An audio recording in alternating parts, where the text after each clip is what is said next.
నమస్కారం, TV7 news కి స్వాగతం. హెడ్లైన్స్ చూద్దాం.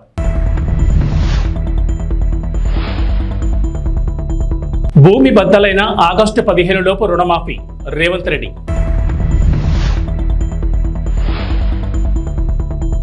నేడు పులివెందులకు జగన్ నామినేషన్.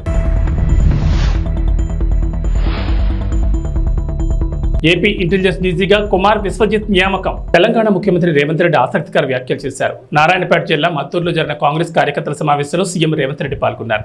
ఈ సందర్భంగా రేవంత్ రెడ్డి మాట్లాడుతూ కాంగ్రెస్ ఇచ్చిన 6 గ్యారంటీల్లో 5 గ్యారంటీలను అధికారంలోకి వచ్చిన 100 రోజుల్లోనే పూర్తి చేశామని చెప్పారు.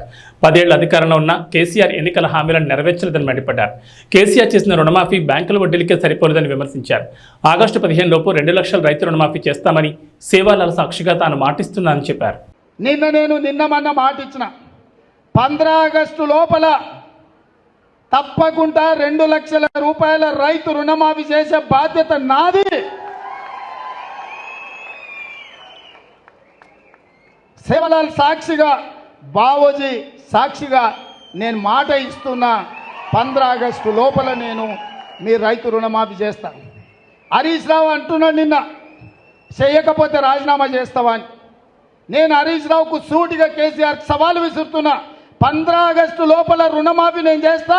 నేను రుణమాఫీ చేస్తే నీ పార్టీని నువ్వు రద్దు చేసుకుంటావా? సవాళ్ళు స్వీకరించు. 15 ఆగస్టు లోపల 2 లక్షల రుణమాఫీ చేసి చూపిస్తా. అక్కడి సూర్యుడు ఇక్కడ మొరిసిన, భూమి ఆకాశాలు తలకిందులైనా, కేసీఆర్ ఫామ్ హౌస్లో ఊరేసుకొని సచ్చినా 15 ఆగస్టు లోపల రైతులకు 2 లక్షల రుణమాఫీ చేస్తా. చేసిన మరుక్షణమే నీ పార్టీని నువ్వు రద్దు చేసుకుంటావా? నా సవాల్ను స్వీకరించు హరీష్ రావు.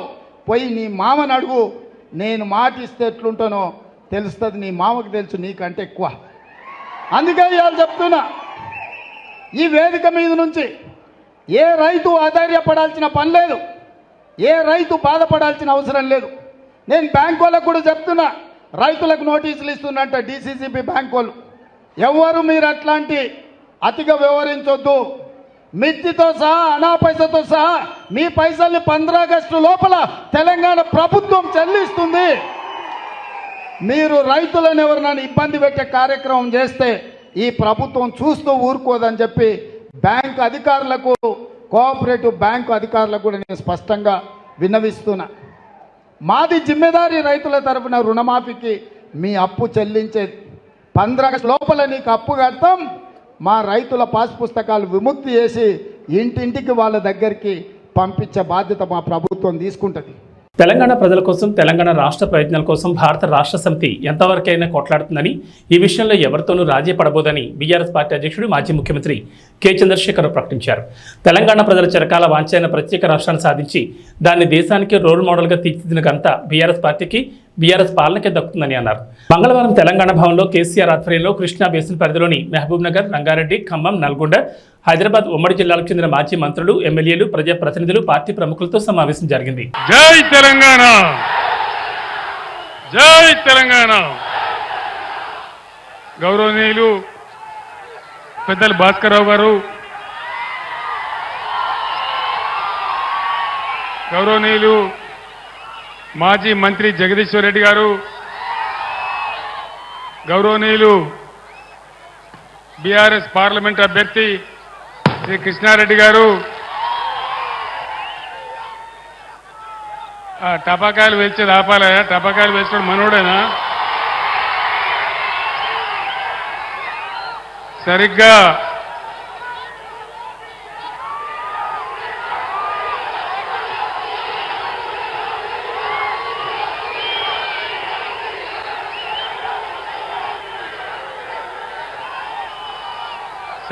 ఈ రాత్రి 21 సంవత్సరాల క్రితం నేను కోదాడ టు హాలియా పాదయాత్రలో భాగంగా మిర్యాలగూడకు రావడం జరిగింది. ఆనాడు కూడా నీళ్ల కోసమే పోరాటం,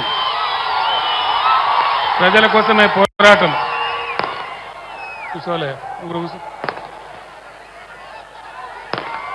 తెలంగాణకు మొదటి నుంచి నేటి వరకు ప్లీజ్ తమ్ముడు ఆగాలి. నో స్లోగన్స్ ప్లీజ్, నినాదాలు బంధు.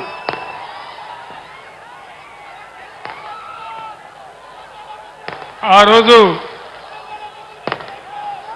నాగార్జున సాగర్ కెనాల్ కింద మనకు నీళ్ళు ఇవ్వకుండా అన్యాయం చేస్తూ ఉంటే ఈ ప్రాంతం అంతా కూడా బావులు దవ్వే పరిస్థితి వస్తూ ఉంటే బాలాజీనగర్ వగైరా నుంచి వస్తూ నేరేడు చెర్ల మీదుగా నేను ఆనాడు మిర్యాలగూడకు రావడం జరిగింది. మీరందరూ కూడా ఆ రోజు నాకు భారీగా స్వాగతం పలికారు. ఈరోజు కూడా మళ్ళీ మా యువ తమ్ముళ్ళు, మహిళలు, అక్కా చెల్లెళ్ళు పెద్ద సంఖ్యలో అపూర్వమైన స్వాగతాన్ని పలికారు. భాస్కరరావు గారు ఆ టపాకాయలు ఆపమని చెప్పండి బాబు. ఆ టపాకాయలు ఆపాలి బాబు. నేను 15 నిమిషాలు మాట్లాడతాను, టపాకాయలు ఆపాలి దయచేసి. వెంటనే ఆపేయాల.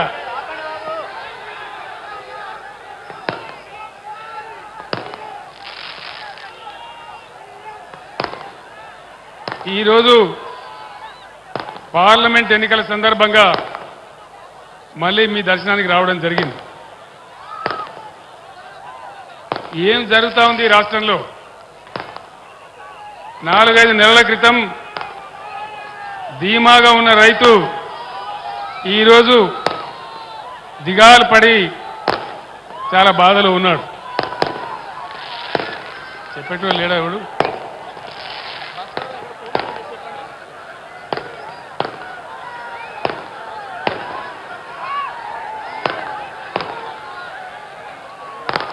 మీ అందరితోని నేను ఒక 4-5 విషయాలు మాత్రం మనవి చేస్తాను.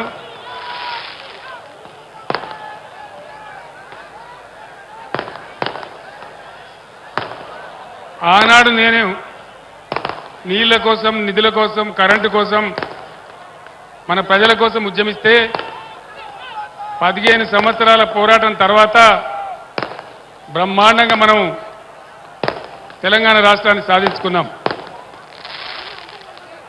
ఈ టపాకాయలు కాల్చేటోడు మనోడేనా మంచోడేవాడు?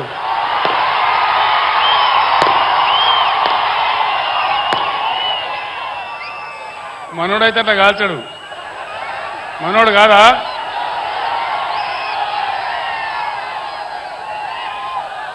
దయచేసి పోలీసు మిత్రులు ఆ టపాకాయలు ఆపేయాల. అది ఎన్నికల నియమావళికి విరుద్ధం, ఆ విధంగా చేయకూడదు. నీళ్లు ఆనాటి నుంచి ఈనాటి వరకు మన పోరాటం నీళ్లు. తెలంగాణ బతుకే నీళ్ల మీద పోరాటం. ఈరోజు జిల్లాలో మినిస్టర్లు ఉన్నారు. ఇరిగేషన్ శాఖ మంత్రి స్వయంగా ఇక్కడ ఉన్నాడు. వీళ్ళు దద్దమ్మలాగా పోయి నాగార్జున సాగర్ కట్ట మీద కేంద్ర ప్రభుత్వానికి అధికారం ఇచ్చేసినారు, కేఆర్ఎంబీకి అప్పచెప్పినారు. మీరందరూ కూడా చూసినారు ఆ విషయాన్ని కల్లారా. మీ అందరు నేను ఒకటే, కోపం వచ్చిందో ఏం భ్రమల పడ్డారో, పాలిచ్చే బర్రెను ఆయన అమ్మేసి దున్నపోతుంది తెచ్చుకున్నారు. ఇక తర్వాత ఏం నడుతుందో 3వ నెల పోయినా నా కట్టె కాలే వరకు తెలంగాణకు అన్యాయం జరిగితే చివరి శ్వాస దాకా కూడా పులిలాగా లేచి కొట్లాడతా తప్ప పిల్లిలాగా ఉండను. ఎట్టి పరిస్థితులలో 600 ఏ విషయంలో కూడా తెలంగాణకు అన్యాయం జరగనివ్వను. కొట్లాడదాం. కృష్ణా జలాలు కేఆర్ఎంబి అంటే కృష్ణా రివర్ మేనేజ్మెంట్ బోర్డుకు భద్రపల్లాగబోయి అప్పచెప్పినారు ఈ గవర్నమెంట్. ఇది చిల్లర మల్లర రాజకీయ సభ కాదు, రాష్ట్ర ప్రభుత్వానికి కాదు, రాష్ట్ర నాయకులకు కాదు. ఇలా నీళ్లు వంచడానికి సిద్ధంగా ఉన్నటువంటి బ్రిజేష్ కుమార్ ట్రిబ్యునల్కు కానీ, కేంద్ర ప్రభుత్వానికి కానీ, కేంద్ర నీటిపారుదల మంత్రికి కానీ, మన నీళ్లు దొబ్బిపోదామనుకునే స్వార్థ శక్తులకు కానీ ఒక హెచ్చరిక ఈ నల్లగొండ చెలో నల్గొండ సభ. చెలో నల్గొండ ఇయ్యంగానే పిక్క పిక్క సచ్చుడు ఇజ్జతమానం పోతుంది రాబాయి. కేసీఆర్ బొబ్బ పెడితే ఏం చేస్తామంటే ఏం చేస్తామని చేతులు విసుకొని కాళ్ళు విసుకొని అర్జెంటుగా బడ్జెట్ పక్కకు పెట్టి శాసనసభలో తీర్మానం పెట్టింది. ఆ తీర్మానం కూడా చక్కగా లేదు. వాళ్ళ తెలివి సల్లారా సాగునీళ్ళు తాగునీళ్ళు అని పెట్టినరు, కరెంటు ఉత్పత్తి పెట్టలేదు. మళ్ళీ దానిలో ఆ తీర్మానంలో కూడా అంత తెలివి తక్కువ తీర్మానం అది పెట్టి ఇక మామ అనిపించుకున్నారు. మేమంతా సిద్ధం బస్సు యాత్రతో రాష్ట్రాన్ని చుట్టి బుధవారం రోజు బస్సు యాత్రను ముగించిన ఆంధ్రప్రదేశ్ ముఖ్యమంత్రి వైసీపీ అధినేత వైఎస్ జగన్మోహన్ రెడ్డి పులివెందుల ఎమ్మెల్యే అభ్యర్థిగా నేడు నామినేషన్ దాఖలు చేయనున్నారు. మొదట సిద్ధం సభలు, ఆ తర్వాత మేమంతా సిద్ధం బస్సు యాత్ర ద్వారా రాష్ట్రం మొత్తాన్ని చుట్టేశారు జగన్. మూడో విడత ప్రచారానికి ఆయన సిద్ధమవుతున్నారు. ఈ లోపు తన నియోజకవర్గం పులివెందులో నేడు ఎమ్మెల్యే అభ్యర్థిగా నామినేషన్ వేస్తారు. ఇప్పటికే జగన్ తరఫున Pulivendula municipal vice chairman YS Manohar Reddy ఒక సెట్ నామినేషన్ వేస్తారు. ఈ రోజు మరో సెట్ని జగన్ స్వయంగా దాఖలు చేయనున్నారు.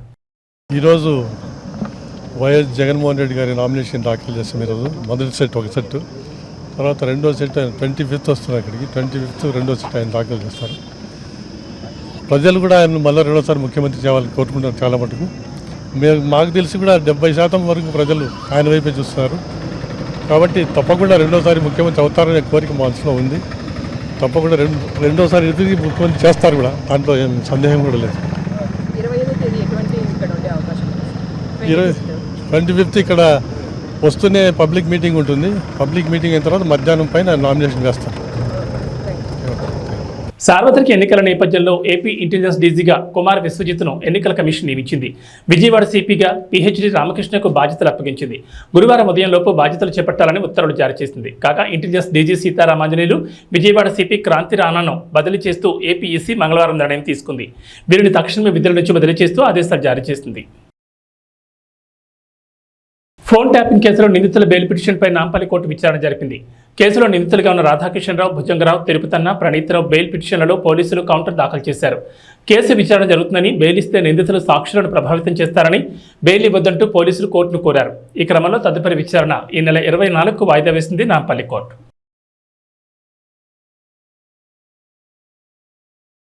ఎన్నికల ప్రచార నిమిత్తం ప్రధానమంత్రి నరేంద్ర మోడీ వచ్చే నెల 3, 4 తేదీల్లో రాష్ట్రంలో పర్యటించనున్నారు. ఈ 2 రోజుల్లో కనీసం 4 లేదా 5 ఎన్డీఏ బహిరంగ సభల్లో ప్రధాని మోడీ పాల్గొనేలా సమాలోచనలు జరుగుతున్నాయి. అనకాపల్లి, రాజమహేంద్రవరం, విజయవాడ, రాయలసీమ ప్రాంతాల్లో ఒక్కొక్క ఎన్డీఏ సభ జరగనుంది.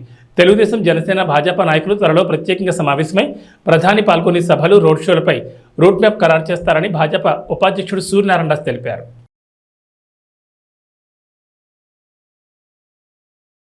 ప్రైవేట్ రంగ Kotak Mahindra bank reserve bank shock ఇచ్చింది. ఆన్లైన్, మొబైల్ బ్యాంకింగ్ మాధ్యమాల ద్వారా కొత్త కస్టమర్లను చేర్చుకోవద్దని ఆదేశించింది. అలాగే కొత్త క్రెడిట్ కార్డులను జారీ చేయకుండా ఆంక్షలు విధించింది. ఈ ఆదేశాలు తక్షణ అమల్లోకి వస్తాయి.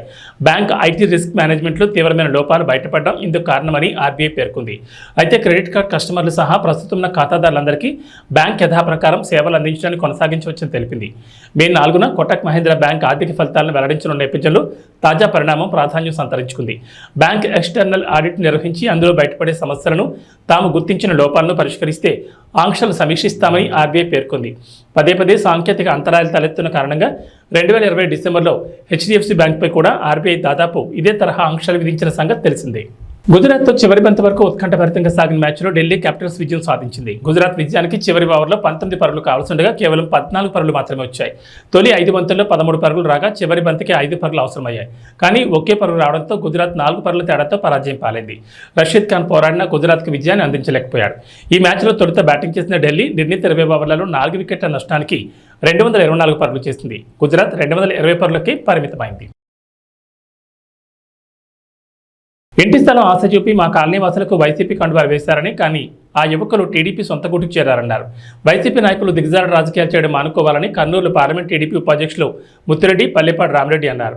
కర్నూలు జిల్లా కొసిగిలో టీడీపీ పార్టీకి కంచుకొట్టగా ఉన్న 2వ వార్డుకు చెందిన 20 కుటుంబాల యువకులను వైసీపీ పార్టీకి చెందిన ఓ యువకుడు ఇంటి స్థలాలు ఇప్పిస్తామని ఆశ చూపి Mantralayam YCP MLA Balanagi Reddy, YCP మండల ఇన్ఛార్జ్ మురళీరెడ్డి ఆధ్వర్యంలో 2 రోజుల క్రితం వైసీపీ కండువాలు వేశారన్నారు. బుధవారం తిరిగి సొంత గూటికి టీడీపీ పార్టీ కండువాలను కప్పుకున్నారు. టీడీపీ పార్టీ అంటే తమకు ప్రాణమని, పార్టీ ఆవిర్భావం నుంచి తమ తల్లిదండ్రుల పార్టీలోనే ఉన్నామన్నారు.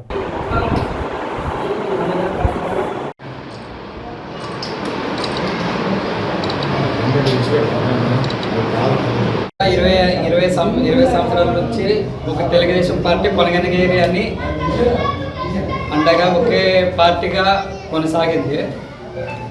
ఈ సమరంలో ఏదో చిన్న కారణం వల్ల ఏదో తెలుగుకున్నట్టు పొరపాటు జరిగింది. అది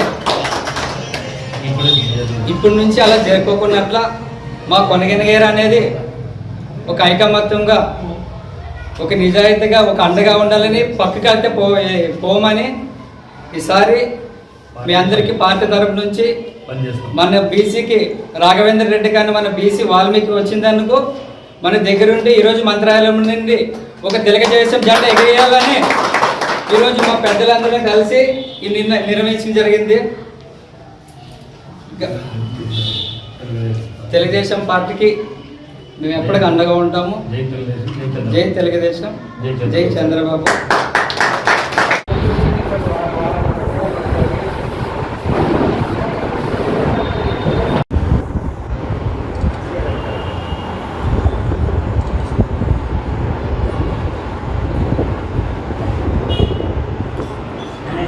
అశేష జనవాహిని మధ్య వైఎస్ఆర్ పార్టీ ఎమ్మెల్యే అభ్యర్థి బాలనాగిరెడ్డి అట్టహాసంగా నామినేషన్ దాఖలు చేశారు. ముందుగా గ్రామదేవత మంచాలమ్మను రాఘవేంద్ర స్వామిని దర్శించుకుని ప్రత్యేక పూజలు నిర్వహించారు. వైఎస్ఆర్సీపీ అభ్యర్థి బాలనాగిరెడ్డితో పాటు టీటీడీ బోర్డు సభ్యులు సీతారామరెడ్డి, మండల అధ్యక్షులు భీమిరెడ్డి, విశ్వనాథ్ రెడ్డి ఉన్నారు. అనంతరం మంత్రాలయం నియోజకవర్గం నుంచి అన్ని మండలాల నుంచి పెద్ద ఎత్తున వైసీపీ శ్రేణులు, అభిమానులు, అనుచరులు, కార్యకర్తలతో పెద్ద ఎత్తున తహసీల్దార్ కార్యాలయం వరకు ఊరేగింపుగా వెళ్లి నామినేషన్ వేస్తారు. వైఎస్ఆర్ ఎమ్మెల్యే అభ్యర్థి బాలనాగిరెడ్డికి క్రేన్ గజమాలతో సత్కరించారు. డీఎస్పీ సీతారామయ్య ఆధ్వర్యంలో పెద్ద ఎత్తున పోలీస్ బందోబస్తు ఏర్పాటు చేశారు.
అన్ని వర్గాలు ఆయనకున్నాయి కాబట్టి వాళ్ళు చెప్పుకుంటున్నారు బీసీలందరూ ఆ కోటి వేస్తారని.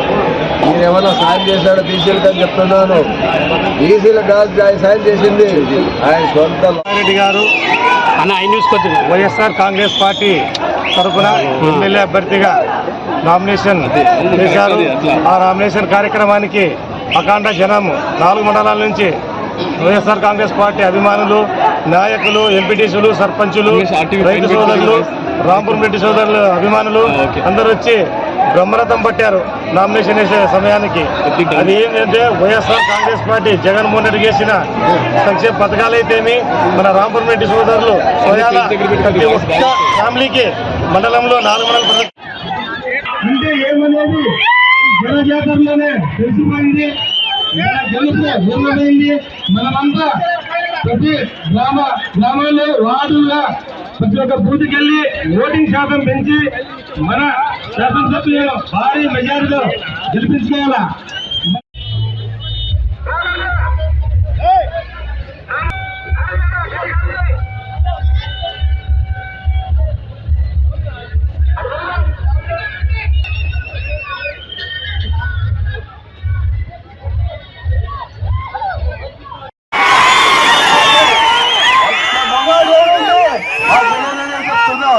ఎందుకంటే సింగల్ గానే పోటీ చేస్తాం, సింగల్ గానే వస్తుందా.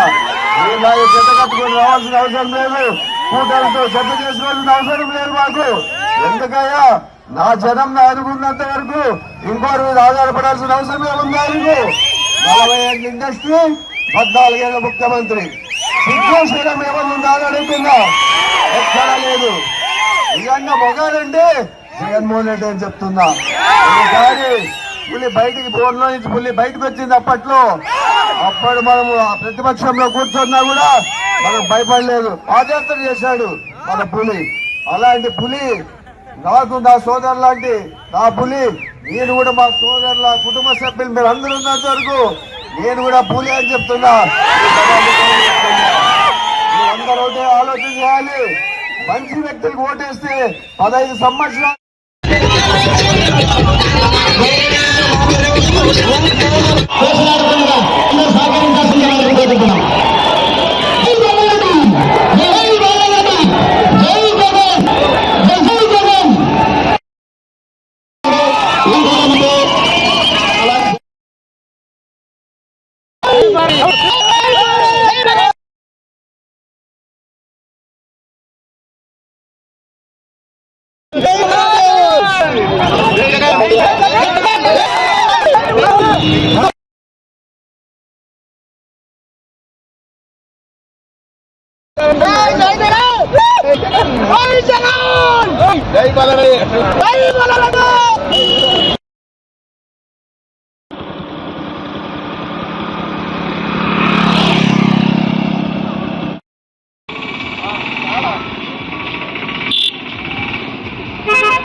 నీడుండేదానికి నంబర్ అంతే. అవును నీళ్ళు ఓటా కానీ నీడికాడ బాగాను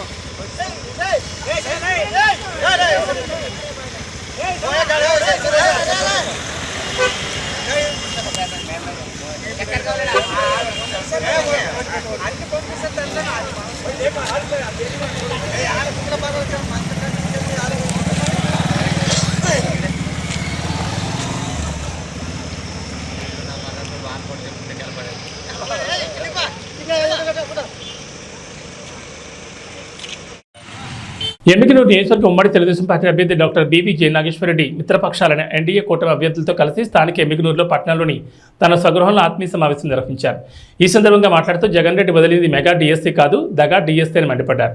రాష్ట్రంలో 50,892 ఖాళీలుంటే 6,100 పోస్టులకే నోటిఫికేషన్ ఇవ్వడం నిరుద్యోగుల్ని వంచడమే అని పేర్కొన్నారు. డిఎస్సీ పేరుతో ఎన్నికలు దృష్టిలో పెట్టుకుని జగన్ రెడ్డి కొత్త డ్రామాకు తెరతీశారని పేర్కొన్నారు. ఆంధ్రప్రదేశ్ రాష్ట్రంలోని నిరుద్యోగుల్ని మరోసారి వంచడానికి జగన్మోహన్ రెడ్డి సిద్ధమయ్యాడని, రాష్ట్రంలోని యువత జగన్ మాటలకు మోసపోకుండా జాగ్రత్త పడాలని ఆయన వాపోయారు. జనవరి 1న జాబ్ క్యాలెండర్ విడుదల చేస్తానని, 4.5 ఏళ్లు జగన్ చేసింది శూన్యమని పేర్కొన్నారు. మరి మేము అడుగుతున్నాం సూటిగా, గంజాయిని పెంచి కులాలు మాత్రం ఆ దేశంలో ఎక్కడ రాష్ట్రం నుంచే ఉన్నాయి. మీరు యువతని ఈరోజు మోసం చేసిన తీరు ఎలా ఉందంటే, ముద్దుల మీద ముద్దులు పెట్టి ఆ రోజు పాదయాత్ర చేసి, పాదయాత్రలో నేను మాట తప్పను మడమ తిప్పను అని చెప్పిన మీరు యువకులకు, ముఖ్యంగా రాష్ట్ర యువతకు క్షమాపణ చెప్పాలా. మీరు చెప్పారు జగన్మోహన్ రెడ్డి గారు మద్యపాన నిషేధం చేస్తాను, అదే రకంగా మద్యపాన నిషేధం చేసిన తర్వాత నేను ఎన్నికలకు పోయే ముందు ఏ ఊరికి పోయినా, ఏ వాడకు పోయినా, ఏ వార్డుకు పోయినా ఎక్కడా ఒక్క చుక్క మందు కనపడినప్పుడే నేను వచ్చి ఓటు అడుగుతానన్నారు. అంటే ఇంక ఎలక్షన్లకు నాకు తెలిసినంత మీరు నామినేషన్ కూడా వేయకూడదు. ముఖ్యమంత్రిగా మీరు నామినేషన్ ఏదైతే ఉన్నారో, ఎమ్మెల్యేగా రేపు శాసనసభకు నామినేషన్ వేయకూడదు. మీ పార్టీ ఎక్కడ కూడా నామినేషన్ వేయకూడదు. ఎందుకంటే మీరు మాట తప్పారు. ఈరోజు ఒక్క చుక్క నీళ్లు లేవు ఏ ఊరికి పోయినా, ఏ వార్డుకు పోయినా. కానీ తాగడానికి మందు మాత్రం ఏరులే బారుతా ఉంది. కాబట్టి ఒకటే డిసైడ్ చేసి చెప్తున్నాం మేమందరం కూడా, కౌంట్ డౌన్ ప్రారంభమైంది జగన్మోహన్ రెడ్డి. మీకు ఈరోజు 22 రోజులు. ఇంకా ఈ 22 రోజుల్లో కూటమి ఏదైతే ఉందో, ఇటు బీజేపీ మోడీ గారి నాయకత్వంలో, నారా చంద్రబాబు నాయుడు గారి నాయకత్వంలో తెలుగుదేశం పార్టీ, పవన్ కళ్యాణ్ గారి నాయకత్వం జనసేన, మేమందరం కూడా కూటమి అభ్యర్థులుగా కూటమి సహాయం తీసుకుని ఈరోజు ఎమ్మిగనూరు నియోజకవర్గం నుంచి ఒక సంకేతాన్ని పంపిస్తున్నాం.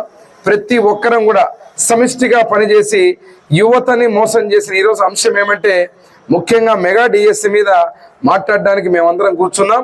యువతనే కాదు ప్రతి వర్గాన్ని మోసం చేసిన జగన్మోహన్ రెడ్డిని రాజకీయ సమాధి చేయడానికి మేమందరం ఐక్యతగా పనిచేసి ప్రతి ఒక్కరం కూడా రానున్న ఎన్నికల కురుక్షేత్రంలో ఎన్నికల రోజు వరకు ప్రతి ఒక్కరం సైనికుల్లా పనిచేసి ఇటు జన సైనికులు, బీజేపీ నాయకులు, కార్యకర్తలు, అదేవిధంగా తెలుగుదేశం పార్టీ కార్యకర్తలు, నాయకులు అందరం కూడా సమిష్టిగా పనిచేసి ఇక్కడ ఎమ్మిగనూరు నుంచి కూటమి అభ్యర్థి అయిన నన్ను జయనాగేశ్వరుని విజయ పథాన ముందుకు తీసుకుపోతానని ఆశిస్తూ ఈ రాష్ట్రంలో మళ్ళీ ముఖ్యమంత్రిగా చంద్రబాబు నాయుడు గారిని అవ్వడం ఖాయం. ఎన్నికలకు మేము సిద్ధమని చెప్పే జగన్మోహన్ రెడ్డి నీ ఫ్యాన్ రెక్కలు విరగొట్టడానికి ప్రజలందరూ సిద్ధంగా ఉన్నారు. కూటమి అభ్యర్థులైనటువంటి మా అందరికీ 2 బటన్లు, ముఖ్యంగా ఒక బటన్ ఎమ్మెల్యే అభ్యర్థిగా జయనాగేశ్వరుడికి, ఒక బటన్ సైకిల్ గుర్తు, 2వ బటన్ సైకిల్ గుర్తు బస్తిపాటి కురవ నాగరాజు గారికి ఎంపీ అభ్యర్థికి వేసే విధంగా పోవాలని చెప్పి కోరుకుంటూ పేరు పేరున మీకు ధన్యవాదాలు చెప్తూ సెలవు తీసుకుంటున్నాను. ఏదన్నా కానీ రాష్ట్ర ప్రభుత్వం నిర్ణయం పేరుకు మేము హిందూ ధర్మాన్ని పాటిస్తాం. ఏమైనా చిన్న చిన్న సమస్యలు ఉంటే అంతర్గత మాటలు పరిష్కరించుకుంటాం. పార్టీ చూసుకుంటారు ఖచ్చితంగా. వాటిని సమయం ఉంది, మాట్లాడుతూ ఉన్నాం. కొన్ని వ్యక్తిగతమైనటువంటి వారు చెప్పడం జరిగింది, వాటి కూడా పార్టీ మాట్లాడి త్వరగా పరిష్కరిస్తారని చెప్పి నేను తెలియజేసుకుంటే, ఏదైనా ఒక జాతీయ పార్టీ బీజేపీ ఎంతో మందికి వ్యక్తిగతమైన మతభేదాలు ఉండొచ్చు, అనేక రకమైనటువంటి అవకాశాలు కూడా ఉండొచ్చు. కానీ ఒకసారి పార్టీ కేంద్రంలో నిర్ణయం తీసుకున్న తర్వాత, రాష్ట్రంలో కూడా నిర్ణయం అయిపోయిన తర్వాత దాన్ని కట్టుబడి శిరసా వహించిన బాధ్యత భారతీయ జనతా పార్టీ కార్యకర్తలు. ధన్యవాదాలు.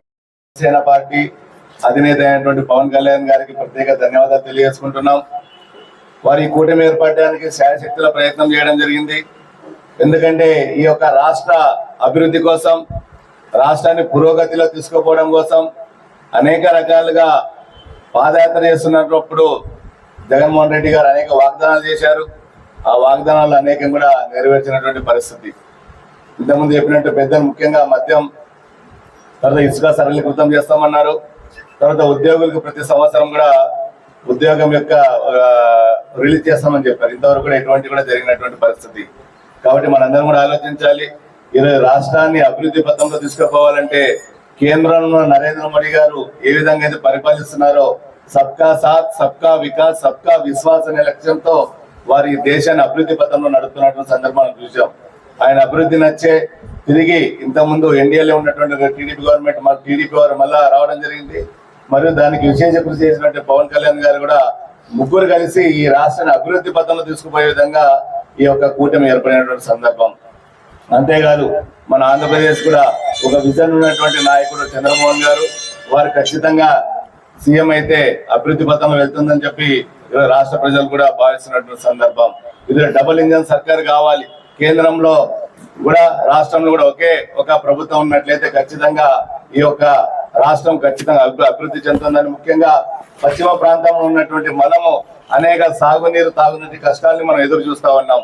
వీటిని ఖచ్చితంగా నెరవేర్చే విధంగా, ఎందుకంటే కేంద్రం కూడా ప్రభుత్వం ఉన్నట్లయితే అనేక రకాలుగా సహాయ సహకారాలు ఉంటాయి. కాబట్టి ఈ కూటమిని ఖచ్చితంగా ప్రజలు ఆదరించి రాబోయే రోజుల్లో ఈ యొక్క ఆంధ్రలో నాకు ఈ అవకాశం ఇచ్చినట్టు మీ అందరూ కూడా ధన్యవాదాలు తెలియజేసుకుంటారు. నమస్కారం.